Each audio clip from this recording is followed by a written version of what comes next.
우리 2월 첫째 주 주일 예배 오신 성도님들 주님의 이름으로 환영합니다. 다 함께 자리에 일어나셔서 찬양하며 주일 예배로 하나님께 나아가도록 하겠습니다.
주의 빛과 주의 진리를 보내시어 나를 인도하시고 주의 거룩한 산과 주께서 계시는 곳에 이르게 하소서. 그런즉 내가 하나님의 제단에 나아가 나의 큰 기쁨에 하나님께 이르리이다. 하나님이여 나의 하나님이여 내가 수금으로 주를 찬양하리이다. 아멘. 사랑이 많으시고 자비와 긍휼이 풍성하신 하나님, 주일을 맞이하여 주님의 택함을 받은 백성들이 세상의 무거운 짐을 내려놓고 예배 자리에 모여 찬미와 감사로 예배를 드립니다. 주 앞에 겸손한 마음으로 서 있는 저희를 성령으로 충만하게 하셔서 하나님께서 기뻐하시는 예배를 드리게 하옵소서. 생명수와 같은 은혜의 말씀으로 지친 몸은 어루만져 주시고 상한 마음은 위로해 주시옵소서. 주님의 음성을 들을 때에 연약해진 성도들의 믿음이 다시 한번 소망으로 굳세어지게 하옵소서. 예배의 주관자가 되시는 우리 구주 예수 그리스도의 이름으로 기원하옵나이다. 아멘. 찬송가 86장으로 함께 찬양하시겠습니다.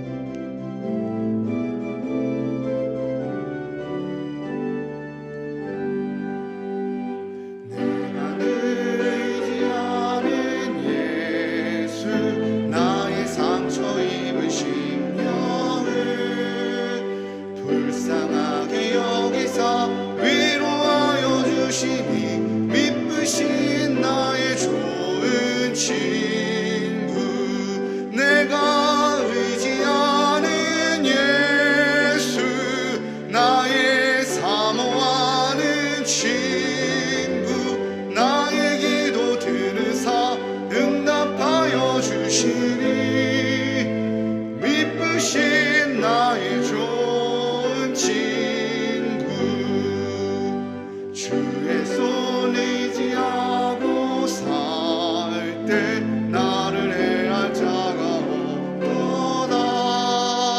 주님 나의 마음을 크게 위로하시니, 미쁘신 나의 좋은 친구, 내가 의지하는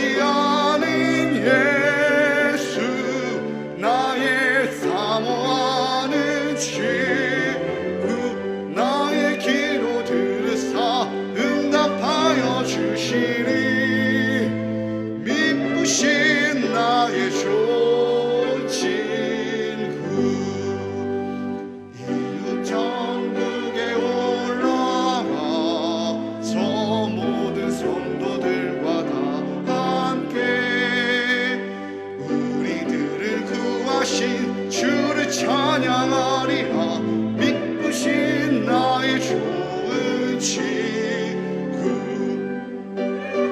의지 않은 예수 나의 사모하는 친구 나의 기도 들으사 응답하여 주시니 미쁘신 나의 좋은 친구. 자리에 앉으신 후에 성시를 교독하겠습니다. 성시 교독문은 히브리서 11장입니다. 주보 1면이나 앞에 화면을 참고해 주시기 바랍니다. 네, 교독하도록 하겠습니다. 믿음은 바라는 것들의 실상이요 보이지 않는 것들의 증거니 믿음으로 모든 세계가 하나님의 말씀으로 지어진 줄을 우리가 아나니 믿음으로 아벨은 가인보다 더 나은 제사를 하나님께 드림으로 의로운 자라 하시는 증거를 얻었으니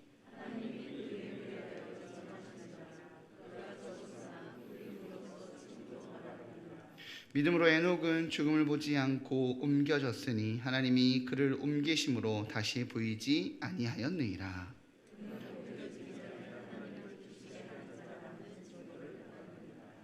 믿음이 없이는 하나님을 기쁘시게 하지 못하나니 하나님께 나아가는 자는 반드시 그가 계신 것과 또한 그가 자기를 찾는 자들에게 상 주시는 이심을 믿어야 할지니라. 아멘. 다 같이 기도하시겠습니다.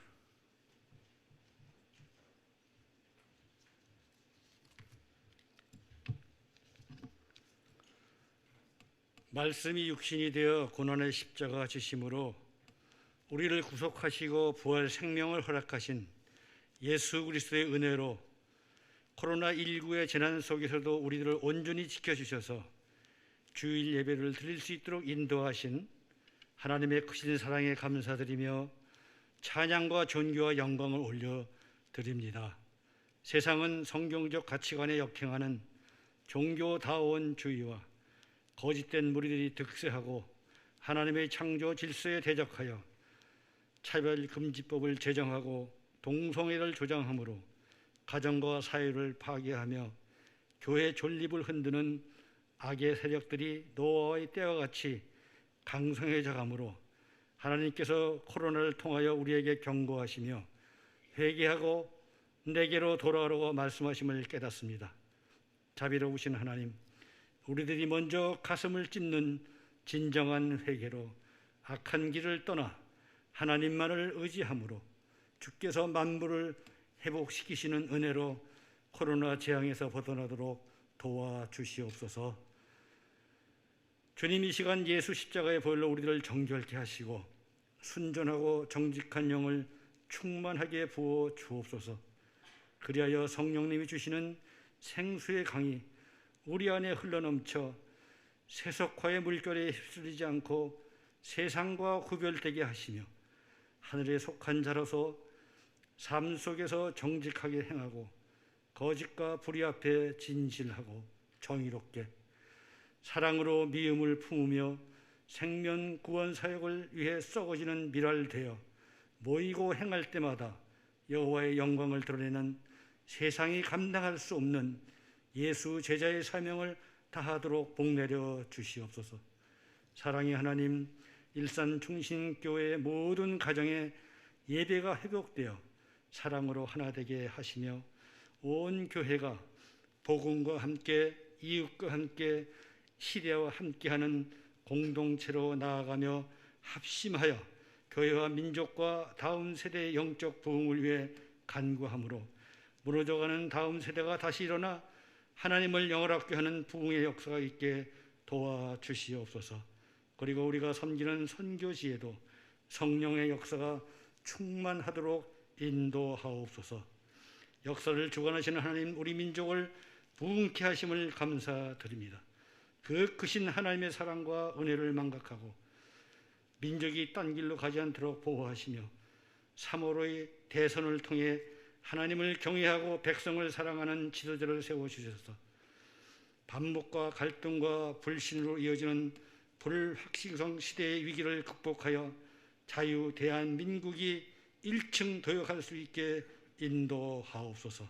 그리고 빈곤과 인권이 말살된 어둠에 갇혀있는 북한 동포들과 지하 교인들을 국리히 여기사 복음의 빛으로 장벽이 무너지고 평화적 통일이 이루어져 열방을 향한 하나님의 도구로 쓰임받는 복된 민족에게 은혜를 베풀어 주시옵소서.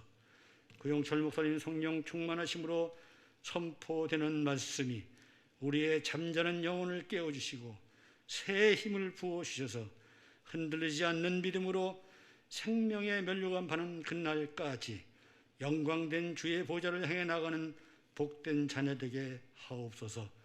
시온 찬양대의 찬양을 기쁘게 받아 주시옵소서. 다시 오실 우리 구주 예수 그리스도의 존귀하신 이름으로 간절히 기도드립니다. 아멘.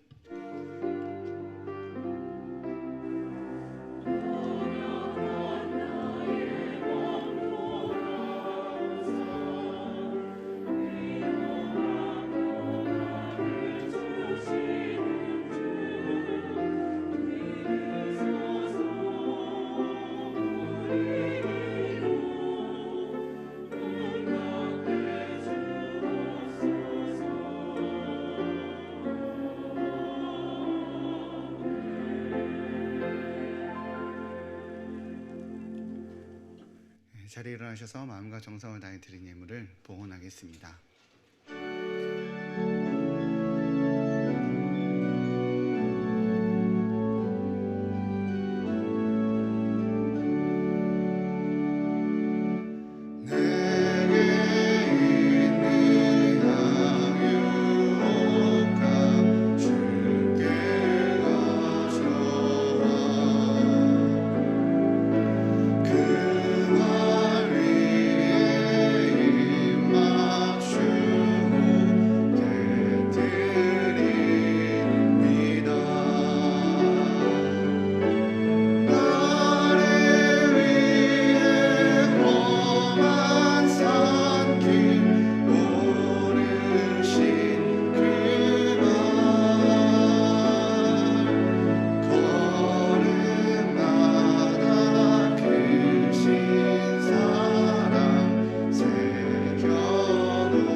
사랑의 주님, 민족의 명절을 통해 가족의 소중함을 돌아보게 하신 것 같이 오늘 예배를 통해 하나님의 은혜와 믿음의 동료들을 돌아보게 하여 주옵소서. 심해지는 오미크론 코로나로 인해 많은 성도들의 일상이 제약받고 어려운 상황 가운데 있습니다. 그 아쉬운 마음을 주님께 올려드립니다. 예배를 통해 위로하시고 예배를 통해 소망을 보게 하여 주옵소서. 주님, 주님께서 창조하시고 베풀어 주신 모든 것을 누리고 또한 나누어 살고 있음을 고백합니다. 그 믿음을 11조로 내어드림으로 고백하오니 늘 채워주시는 하나님의 돌보심을 경험케 하여 주옵소서. 삶의 모든 어려움 속에서도 저희들의 작은 신음소리에 귀 기울여 주시는 하나님을 신뢰하기에 감사의 힘을 올려드립니다. 세상이 뺏을 수 없는 하늘의 기쁨으로 채워 주옵소서. 주님 주신 물질로 하늘의 가치가 더욱더 드러나길 소망하기에 지정헌금과 구제헌금, 장예물과 성교헌금을 드립니다. 땅의 것으로 하늘의 것을 만들어내는 축복의 통로로 사용하셔서 주님 오시는 날까지 복음을 전하고 복음을 드러내는 삶이 되게 하여 주옵소서. 추운 겨울에도 나라의 부름을 받아 군에서 수고하며 고생하는 저희들의 자녀들을 기억하여 주시고, 병상에서 믿음의 싸움을 하고 있는 성도들에게 찾아가 주셔서 치유의 하나님을 경험케 하여 주옵소서. 각자의 자리에서 온라인으로 예배하며 주님의 은혜를 갈망하는 일산 충신의 모든 성도들에게 하나님의 풍성함을 허락하여 주셔서 늘 함께 계시는 하나님을 경험케 하여 주옵소서.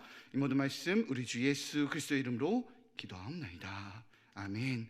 자리에 앉으시기 바랍니다.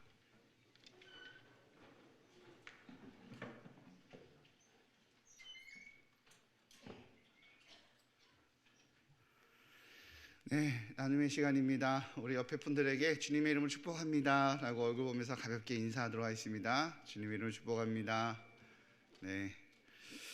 네, 우리 교회에서 주보란에 우리 홈페이지에서 주보란에 들어가셔서 주보 사면을 참고해 주시고요. PPT 화면이나 우리 주보를 참고해 주시기 바랍니다. 오늘 2022년 첫 순장 모임이 있습니다. 1시 30분이고요. 순장 모임은 이곳 사랑관에서 진행합니다. 순장님들의 적극적인 참석을 부탁드립니다. 그 2월의 추천 도서는 밤에 드리는 기도입니다. 평범한 하루를 예배로 살아내는 법을 알려주는 책입니다. 저자는 기도조차 할 수 없는 이 고통의 시기를 통과하며 밤기도라는 교회의 전통을 깊이 묵상하여 인생의 고난을 막지 않으시는 하나님을 어떻게 신뢰하고 위로받을 수 있는지를 보여주는 책입니다. 여전히 어두운 밤을 통과하는 인생길 속에서 주님의 은혜를 누리는 법을 찾는 계기가 되시기를 주님의 이름으로 축복합니다. 가정에서 신앙 전수의 사명을 감당하도록 훈련하는 쉐마 학교가 진행이 됩니다. 신청 방법은 교회 홈페이지 팝업창이나 카카오 스토리로 발송되는 온라인 신청서를 작성하셔서 지원해 주시면 됩니다.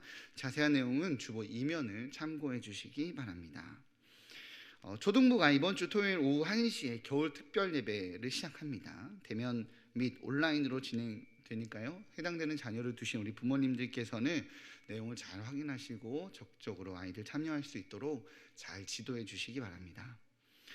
다락방 모임이 6인 이하로 진행하는 오프라인으로 진행하는 것은 가능해서요. 그 오프라인 장소 신청을 받습니다.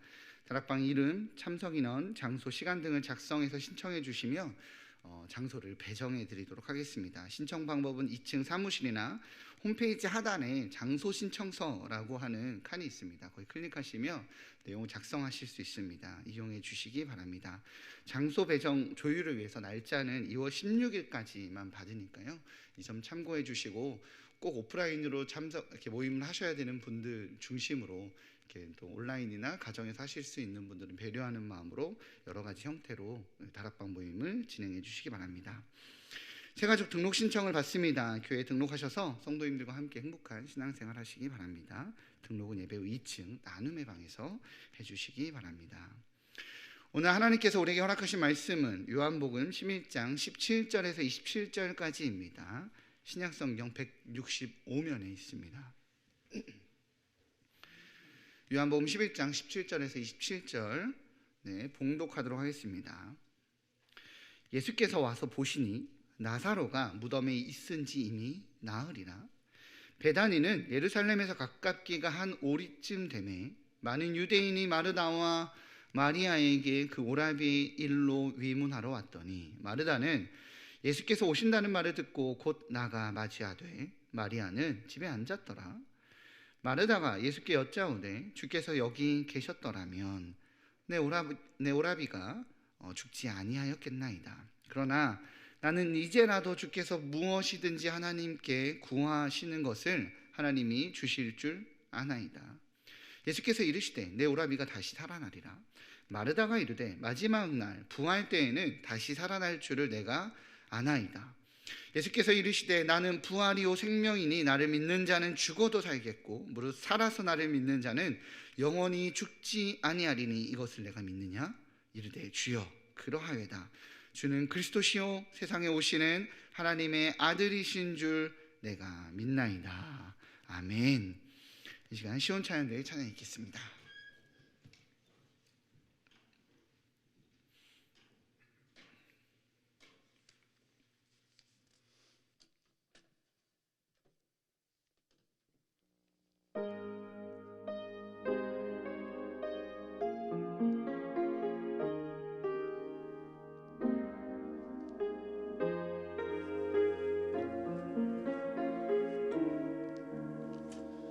저 높은 곳 주 계신 곳 나 그곳을 바라보리라. 돌아갈 내 고향 나 바라봅니다.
내 주를 따라 올라가 저 높은 곳에 우뚝 서 영원한 풍랑 누리며 즐거운 노래 부르리.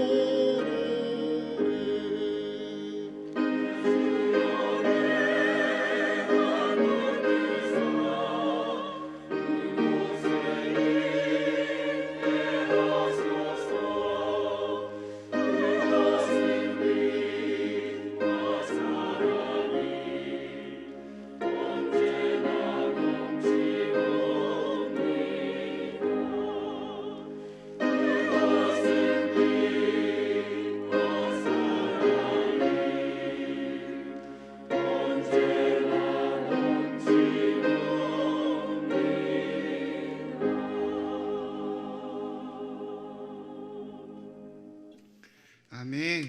이곳은 빛과 사랑이 언제나 넘칩니다. 오늘 믿음의 한계를 깨뜨리시는 예수님이라는 제목으로 하나님 말씀 선포될 때 많은 은혜 받으시기 바랍니다.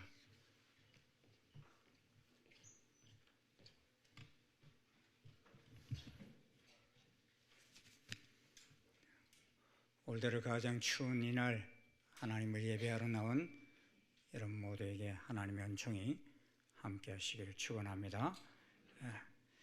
사람들은 뭔가를 믿는다 할 때에 자신의 생각의 한계를 벗어나지 못하는 경우들, 뛰어넘지 못하는 경우들이 허다합니다.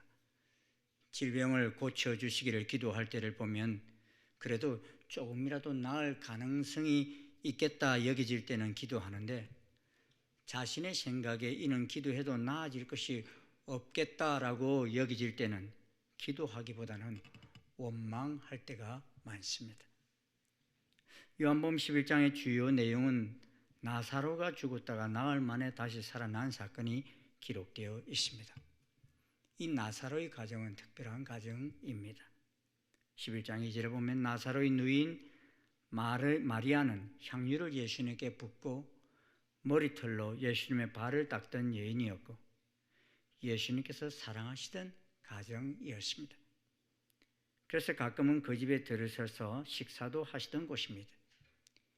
이 나사로가 사는 동네는 베단이라는 동네인데, 이 베단이는 예루살렘에서 가까운 동네입니다. 감람산 동쪽 기슭에 위치한 촌락으로 예루살렘에서 동쪽으로 약 3km 지점에 있는 그런 마을입니다. 그래서 마르다와 마리아의 오라버니 나사로가 병들었을 때 그 누이들이 예루살렘에 계시는 예수님께 사람을 보내어서 주여 보시옵소서, 사랑하는 자가 병들었나이다 하고 오시기를 간청했습니다. 이 가정은 예수님과 늘 가까이 지냈던 관계였기에 마르다와 마리아는 자신들의 간청에 예수님께서 당연히 손살같이 달려오실 줄로 그렇게 믿었습니다. 하지만 그들의 생각은 완전히 무너져 버렸습니다. 예수님께서 가까운 곳에 계셨지만도 나사로가 죽은 지 나흘이나 되었을 때 오셨기 때문입니다. 그때 여러분 마르다가 무슨 생각이 들었겠습니까? 마르다는 예수님이 자기 오라버니 나사로가 살아있을 때 오신다면 죽지 아니할 것이다 라는 생각을 했습니다. 그녀가 그렇게 생각한 이유는 예수님께서 이미 많은 병자들을 고쳐주셨다는 사실을 알고 있기 때문입니다. 38년 된 고질병 환자도 고쳐주셨죠. 또 멀리 있는 왕의 신하의 아들도 고쳐주었습니다. 그렇게 가까이 계시는 예수님이 나사로가 살아있을 동안에 오시기만 하시면 고침받을 수 있다고 믿었습니다. 하지만 마르다의 한계적 생각은 예수님께서 아픈 사람은 고쳐내실 수 있지만 죽은 다음에는 살려낼 수는 없다라는 믿음을 가지고 있었습니다. 그래서 예수님께서 나사로가 죽은 지 이미 나흘이나 지난 이후에 오시자 주께서 여기 계셨더라면 내 오라버니가 죽지 아니하였겠나이다 라고 하셨습니다. 이 고백 속에서는 예수님께서 가까이 계셨으면서 늦게 오신 것에 대한 섭섭함이 담겨져 있습니다. 살아있을 때 오셔야지 죽은 다음에 오시면 무슨 소용이 있느냐는 것입니다. 이는 예수님의 치유의 능력을 인정하고 있습니다만 예수님께서 죽은 사람을 다시 살릴 수 있으시다고는 믿지 못하고 있었던 것입니다. 마르다는 예수님을 신뢰하고 있었습니다. 예수님은 메시아이시며 하나님의 아들이라는 사실도 믿었습니다. 하지만 예수님이 하나님과 동등한 분이라는 사실까지는 깨닫지 못하였습니다. 그러기에 예수님께서는 이 나사로를 살리시는 사건을 통해서 자신이 메시아이실 뿐만 아니라 하나님과 동등되심을 증거하고자 하셨습니다. 예수님이 이 사건 앞에서 뭐라 하셨습니까? 요한복음 10장 30절에 보면 나와 아버지는 하나이니라 했습니다. 또 요한복음 1장 1절에 뭐라고 하면서 요한복음의 문을 엽니까? 태초에 말씀이 계시니라. 이 말씀이 하나님과 함께 계셨으니 이 말씀은 곧 하나님이시니라 하였습니다. 로고스, 즉 말씀으로 우리 가운데 오신 예수님은 곧 하나님이시다는 선언으로 요한복음은 시작되고 있는 것입니다. 제가 고등학교 때 저희 집안에서 제일 늦게 예수님을 믿으신 분이 저희 아버님이십니다. 그래서 교회 가는 빈도도 보면은 아버님이 제일 적게 가셔요. 저희 온 가족들이 다 수요 예배 간다고 간 그 사이 아버님만 집을 지키고 계셨어요. 그런데 그때 여호와의 증인 부부가 아버지 홀로 있는 것을 아시고는 와서 전도를 하는 것이었어요. 열심히 전도를 하는데 아버지께서는 이 여호와의 증인이 뭔가 좀 좋지 않다, 바르지 않다 하는 것은 아시는데 그들이 제시하는 그런 이론에 반박할 수 있는 그런 준비는 되어 있지 않으셨던 것입니다. 그래서 땀을 뻘뻘 흘리시면서 계시는 그런 상태 속에서 저희들이 돌아오니까 재빨리 아버지께서는 저에게 영철아, 네가 이 사람들하고 어떻게 좀 이야기해봐라 그러시면서 바톤을 저에게 넘겨주시는 것입니다. 그래서 무엇을 가지고 실험을 하시나 하고 물었더니만 하나님과 예수님과 성령님은 동등하지도 않고 하나가 아니라는 것입니다. 그때 제 머릿속에 번뜩 떠올랐던 구절이 이 요한복음 1장 1절과 14절 말씀입니다. 이 말씀이 곧 하나님이시니라 라는 말씀입니다. 말씀이 육신이 되어 우리 가운데 거하심에 라는 말씀입니다. 말씀이 곧 하나님이시라는 뜻은 동등하다는 의미요. 그 말씀이 곧 육신을 입고 우리 가운데 오신 예수님은 하나님이시다 하는 의미인 것입니다. 그런데 왜 동등하지 않다고 하느냐라고 되물었더니만 그분들이 슬그머니 일어나면서 우리 간사하고 붙여야겠다 하고서 가시더라고요. 근데 간사가 안 오더라고요. 육신을 입고 오신 예수님이 당하신 가장 큰 고통이 무엇입니까?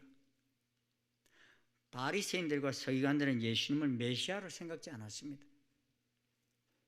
마르다는 예수님은 메시아로 생각은 하였지만 하나님과 동등한 분으로 여기지는 못하였습니다. 그래서 예수님은 이 나사로의 죽음을 통해서 그들에게 가르치시고자 하시는 것이 있으셨습니다. 그것은 내가 바로 사망의 권세를 깨뜨리고 너희에게 생명을 줄 수 있는 창조주 하나님이시다라는 것을 알게 하고자 하신 것입니다. 그래서 예수님은 나사로가 아프다는 소식을 들으셨지만 바로 가시지 않으셨습니다. 그리고 죽은 후에도 금방 조문을 가시지 않으셨습니다. 일부러 나사로가 죽은 지 나흘이나 지난 후에 천천히 가셨어요. 예루살렘에서 베다니까지 마음만 먹으면 한두 시간 안에 갈 수 있는 거리입니다.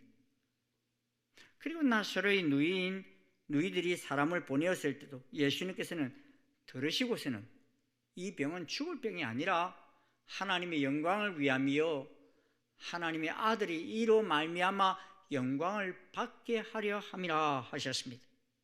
그리고서 그곳에 이틀을 더 머무시고서는 베다니로 가자라고 하지 않으시고 유대로 다시 가자 그렇게 말씀하십니다. 유대를 향한 여행은 갈보리 십자가를 지기 직전의 마지막 여행입니다.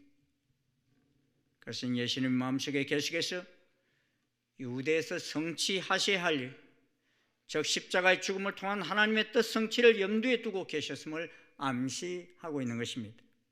왜냐하면 사람은 마음에 지금 무엇을 두고 있느냐에 따라서 그 입에서 말이 나오기 때문인 것입니다. 생각하는 것이 말로 나옵니다. 그래서 제자들은 그러지요. 라비요, 방금도 유대인들이 돌로 치려 하였는데 또 그리로 가시려 하나이까? 그랬습니다. 의아한 듯이 물었습니다. 예수님께서 하실 수 없는 일이 있으셨습니다. 그것은 거짓말을 하실 수가 없으십니다. 그러시기에 수전절에 하나님 아버지와 자신은 하나라고 선언하셨습니다. 그리고 사람들은 예수님을 향하여 이로 인해서 신성모독이라는 제목으로 돌을 던지려 했습니다. 그런데 예수님은 돌을 맞지 않기 위해서 하나님 아버지와 자신은 하나가 아니라고 말씀하실 수가 없으셨습니다. 왜냐하면 하나님과 자신이 하나인 것은 사실이고 진리이기 때문인 것입니다. 예수님은 이를 위해서 오셨고, 예수님은 하나님과 하나이시며 동등하심을 우리로 하여금 믿게 하기 위해서 오셨습니다. 그렇게 죽이려고 하여도 이를 부인하지 않으셨던 것입니다. 사랑하는 성도 여러분, 우리가 우리 생명을 바쳐서라도 증거해야 할 귀중한 일이 있습니까? 그렇습니다. 그것은 예수님이 하신 것처럼 예수님이 하나님의 아들 그리스도이심을 증거하는 일입니다. 예수님이 하나님과 동등되시는 메시아이심을 증거하는 일입니다. 이것보다 더 귀한 일은 없습니다. 사실상 공산주의 세계시나 이슬람 국가에서 순교하는 일은 복잡한 일 때문에 그렇게 순교하는 것이 아닙니다. 앞으로 다가올 세상에서 순교하는 일도 다른 데 있지 않습니다. 예수님이 하나님의 아들 그리스도이시다는 이 사실에 대한 고백으로 인해서 우리는 순교할 수 있습니다. 왜냐하면 그 사실을 부인하는 그 순간 우리는 더 이상 그리스도인이라 할 수가 없기 때문인 것입니다. 세상은 이미 다원주의를 부르짖는 세상을 만들어가고 있습니다. 세상이 종교를 평화라는 이름으로 하나가 되게 하려고 만들고 있습니다. 예수님을 많은 종교의 교주와 같은 수준에 두려고 합니다. 그리고 이를 거부하는 자들을 핍박할 것입니다. 마르다의 이 한계적 생각이 무엇입니까? 예수님을 주님이라 불렀고 예수님 그리스도시요 세상에 오시는 하나님의 아들이신 줄도 믿었습니다. 하지만 예수님의 병든 자를 고칠 수 있으시지만 지금 당장은 죽은 오라버니를 살릴 수는 없다는 한계적 믿음을 가졌던 것입니다. 다시 말하면 예수님을 그리스도이신 줄도 알고 믿었지만 예수님의 능력을 내가 생각하는 한계 상황에서만 가능할 것으로 믿었던 것입니다. 예수님은 이런 잘못된 인식을 깨트리시기 위해서 나사로가 죽은 지 나흘이나 지난 후에 가셨던 것입니다. 이는 사람들이 불가능하게 여기는 그때의 나사로를 살리심으로 인하여 예수님의 하나님의 아들이심을 확실히 증거하고자 하신 것입니다. 그래서 예수님은 죽은 지 나흘 후에 오셔서 마르다에게 네 오라비가 다시 살아나리라. 나는 부활이요 생명이니 나를 믿는 자는 죽어도 살겠고 무릇 살아서 나를 믿는 자는 영원히 죽지 아니하리니 이것을 내가 믿느냐? 그렇게 말씀하셨습니다. 예수는 마르다의 한계적 믿음을 깨트려서 그 수준을 높여주고자 하셨습니다. 또 이를 통해서 하나님의 아들로서의 영광을 받으시고자 하셨습니다. 하지만 마르다는 이때도 두 번째 한계에 봉착하였습니다. 마르다의 두 번째 생각은 나사로가 지금은 안 되지만 마지막 부활 때는 다시 살아날 줄을 내가 안다라는 한계적 믿음을 고백했습니다. 지금은 안 되지만 나중은 된다는 믿음입니다. 여러분 요한복음을 보면은요 다른 복음서에서는 기록되지 않는 많은 표적들이 실려 있습니다. 가나 혼인잔치에서 물이 포도주로 변한 사건이 기록되어 있지요.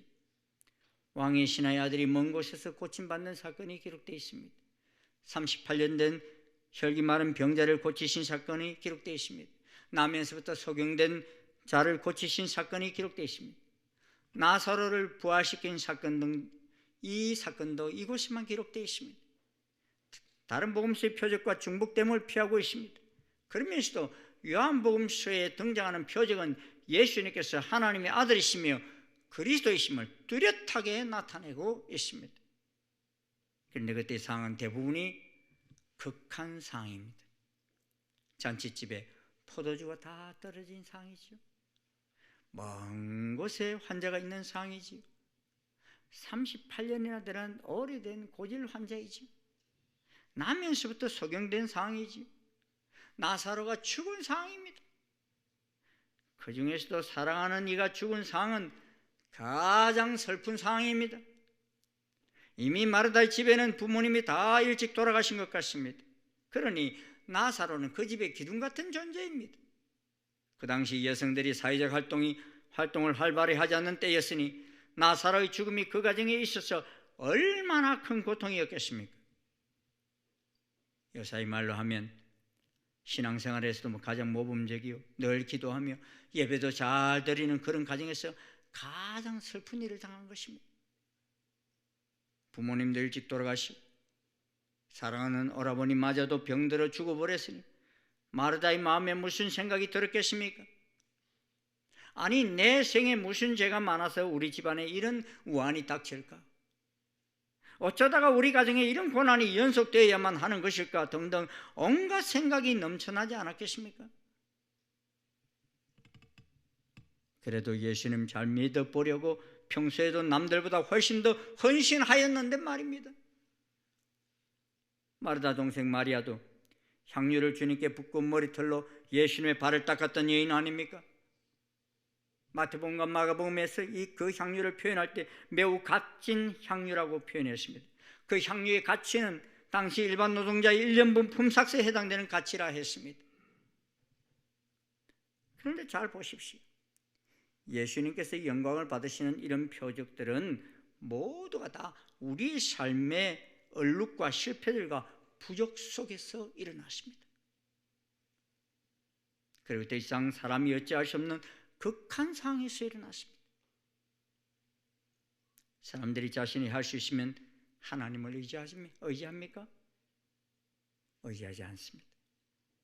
마르다가 동네에서 약 사다 먹이면 나사로가 살아날 수 있는 병이었다면 굳이 예수님께 사람을 보내어 오소서 하였겠습니까? 사람이 할 수 없는 한계에 봉착하였기에 사람을 예수님께 보냈던 것입니다. 그런데 예수님은 마르다 생각의 범위 안에서 움직이지 않으셨습니다. 마르다의 의도대로 따라주지도 않으셨습니다. 그래서 이틀이나 더 예루살렘에 머물러 있으시다가 마르다가 완전히 자포자기할 때까지 기다리셨어요. 이 나라는 더운 나라이기에 그 당시 또 시신을 안장할 만한 냉동시설이 되어 있지 않는 때였기 때문에 사람이 죽으면 하루 만에 거의 매장을 했어요. 그런데도 예수님은 나사로가 죽은 지 나흘이나 지난 후에 오셨지만 늦게 와서 미안하다 이런 말씀도 하지 않으시고 네 오라비가 다시 살아나리라 하십니다. 그런데도요, 그때 마리아가 예, 제가 믿습니다 이렇게 대답하지 않았습니다. 왜냐하면 죽은 오라버니가 금방 다시 살아날 것이라고는 믿어지지 않았기 때문입니다. 그래서 마지막 부활 때는 다시 살아날 줄을 내가 아나이다 하였습니다. 그래서 예수님께서는 다시 말씀하시기를 나는 부활이요 생명이니 나를 믿는 자는 죽어도 살겠고 무릇 살아서 나를 믿는 자는 영원히 죽지 아니하리니 이것을 네가 믿느냐 말씀하셨습니다. 그냥 인간적인 위로 정도의 차원에서 말씀하시지 않으시고 계속 마르다로 하여금 예수님이 누구신지 제대로 믿도록 말씀하셨습니다. 나를 믿는 자는 죽어도 살겠다 하셨습니다. 무릇 살아서 나를 믿는 자는 영원히 죽지 아니하겠다 하셨습니다.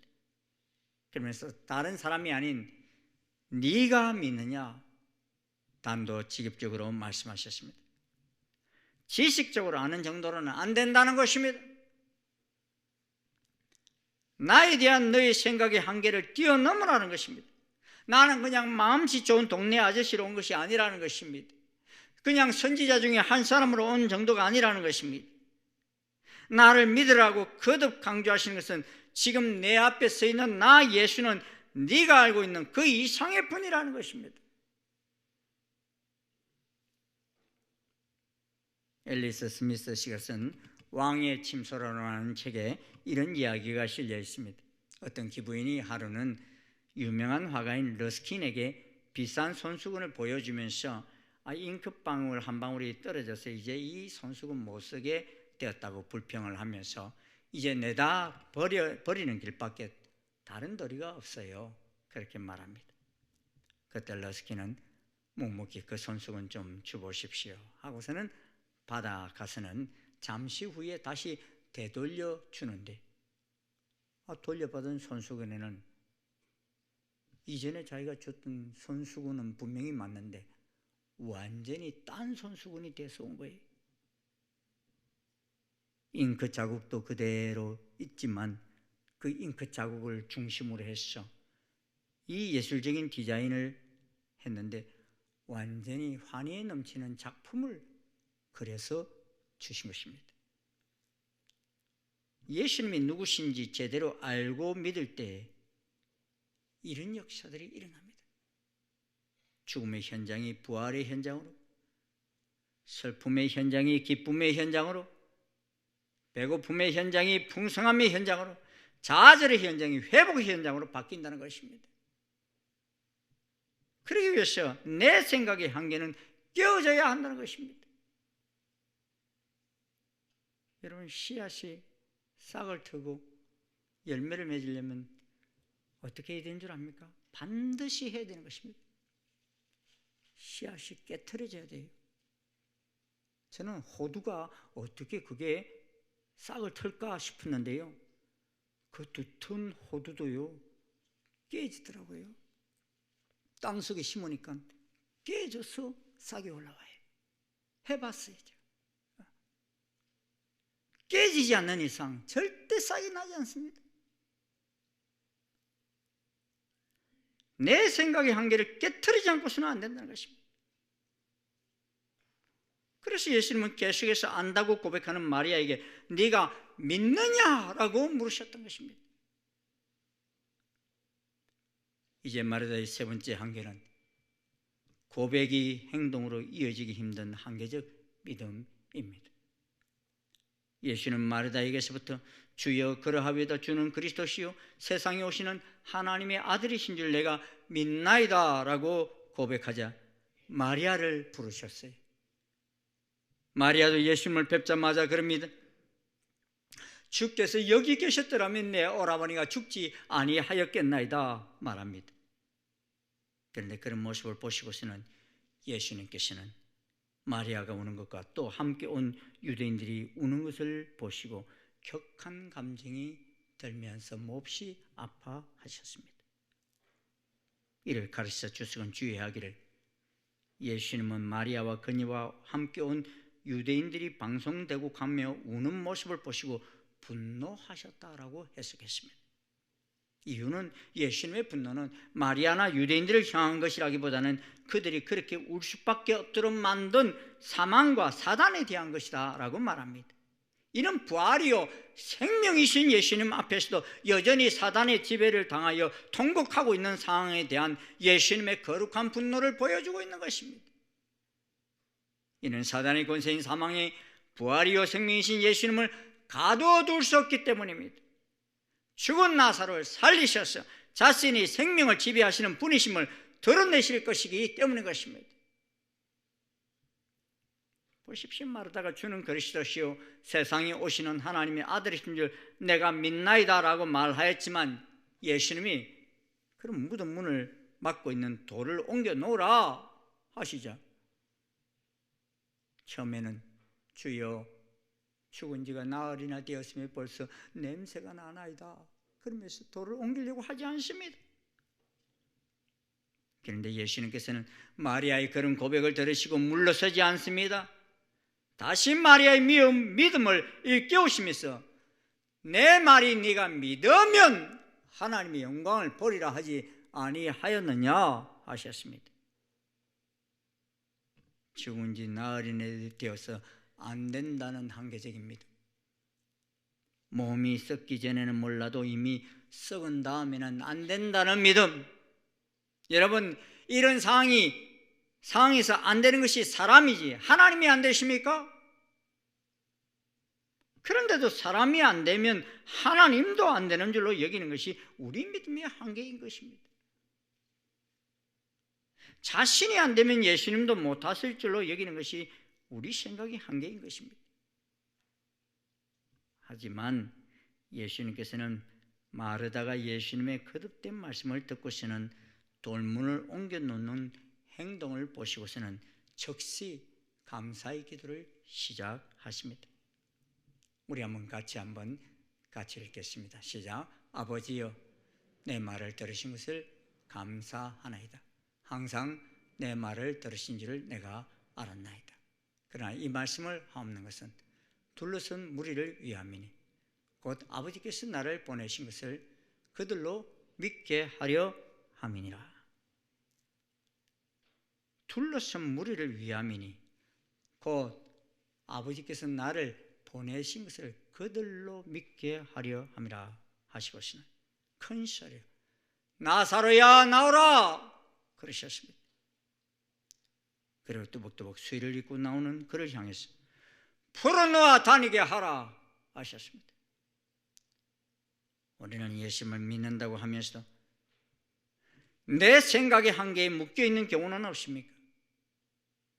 우리 세상적 가치관에 묶여서 아직도 무덤에 머물러 있는 경우는 없습니까? 하나님의 아들 예수 그리스도를 만난 자답게 이제 죽은 행실들을 다 벗어버리십시다. 나의 불신의 돌문을 믿음으로 옮기십시다. 예수님은 우리의 혼적 자아를 수리하는 일에 관심이 없습니다. 오히려 나는 죽었다고 선포하기를 원하십니다. 내 속에 그리스도가 다시 살기를 원하십니다. 결국 예수님은 2000년 전에 이미 우리의 사망 정서에 예수 그리스도의 피로 서명하셨습니다. 오늘 우리 자신을 향해 들을 수 있는 최고의 선언은 나사로가 들을 수 없었던 말일 것입니다.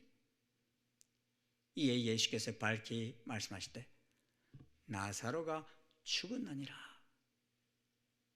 그 다음 구절은요, 이 모든 것을 다 말해주고 있어요.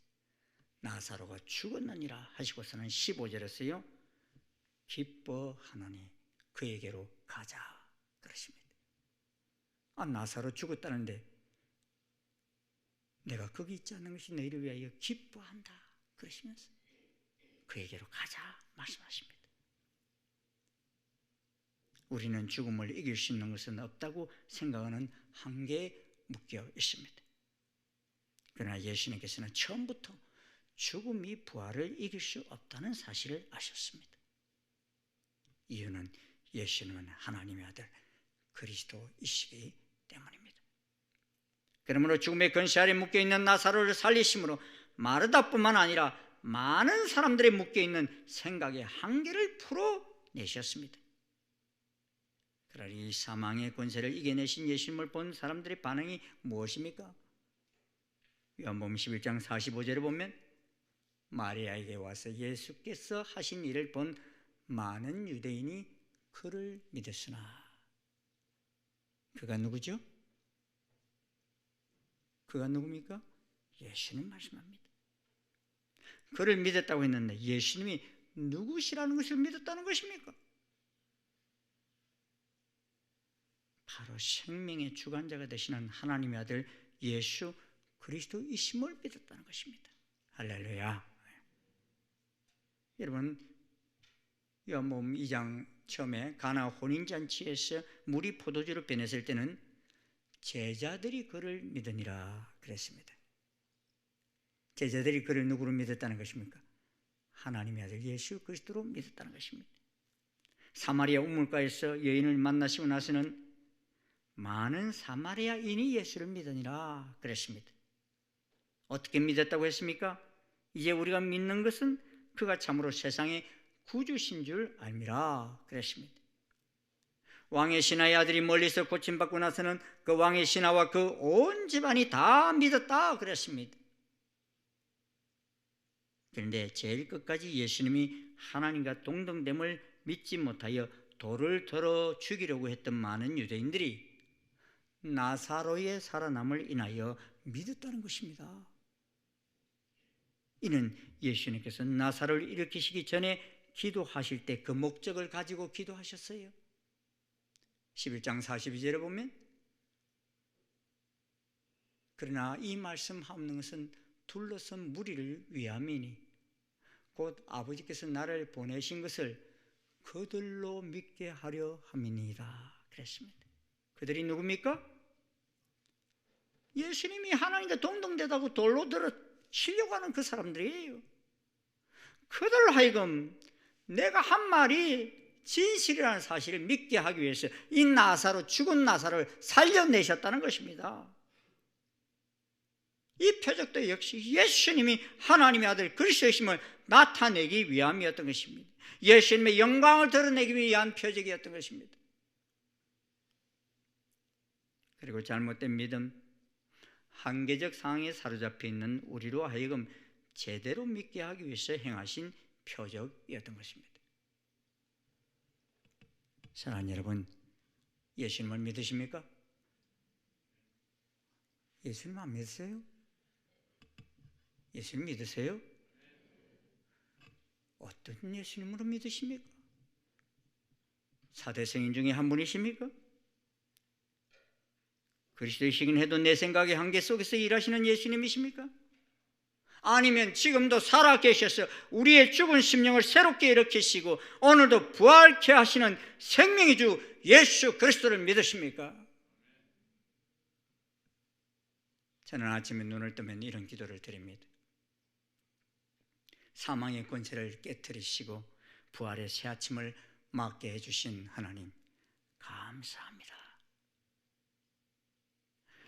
여러분 아침에 눈 뜨는 거 그냥 내 능력으로 됩니까?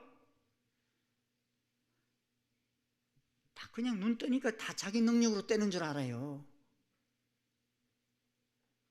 날마다 하나님이 나를 부활시켜 주시니까 눈 뜬다는 사실을 기억하시기를 바랍니다.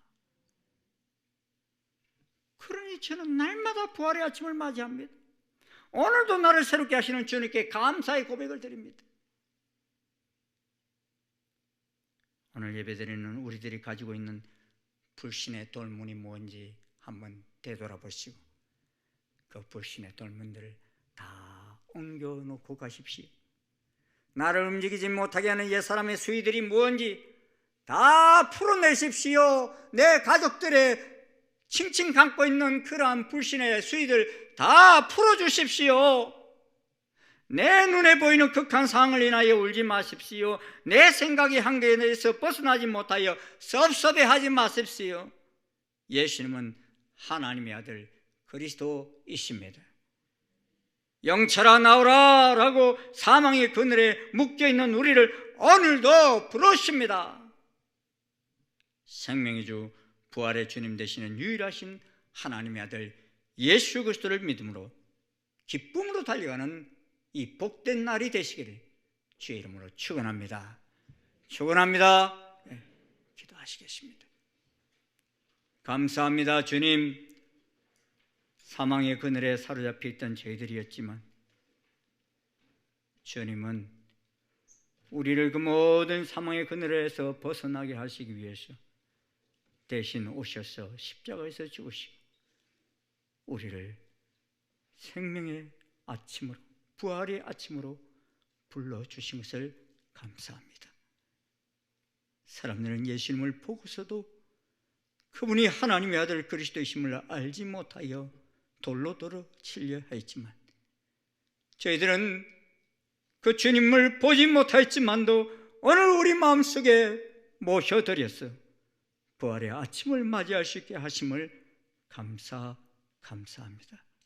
주님, 내 한계적 상황, 내 한계적 믿음 때문에 하나님을 제한하는 어리석은 자가 되지 않게 도와주시옵시고 오늘도 살아 역사하시는 하나님, 오늘도 함께 동행하시는 하나님이심을 믿으며 달려가는 저희들 되게 도와주시옵소서. 예수님 이름으로 기도드리옵나이다. 아멘. 다 자리에서 일어나셔서 407장 찬송 함께 부르시겠습니다.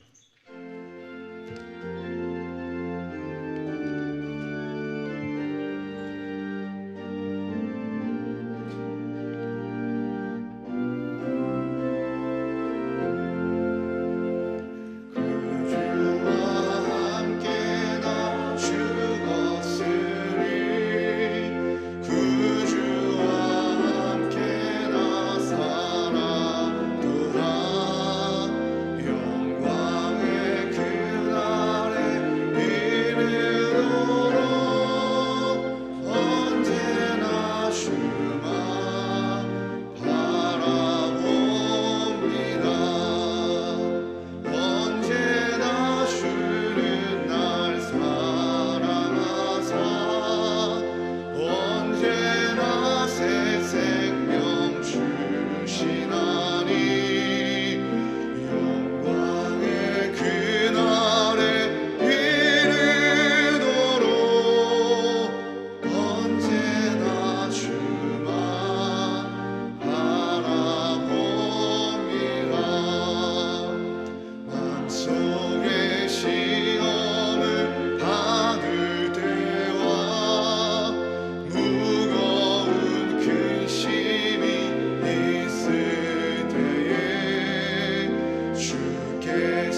우리의 한계적 믿음을 깨뜨려 주시기 위해 우리가 생각지 않는 때에 오셔서 죽은 나사로를 살리시기까지 하신 우리 주 예수 그리스도의 한량없으신 은혜와 하나님 아버지의 지극하신 사랑과 성령님의 교통, 역사, 인도하심이 예수는 하나님의 아들 메시아이심을 분명히 믿으며 그분만이 우리가 하나님께 이룰 수 있는 유일한 길임을 믿고 나아가는 아버지 모든 주의 자녀들 머리 위에 지금부터 영원토록 함께 하옵시기를 간절히 축원하옵나이다.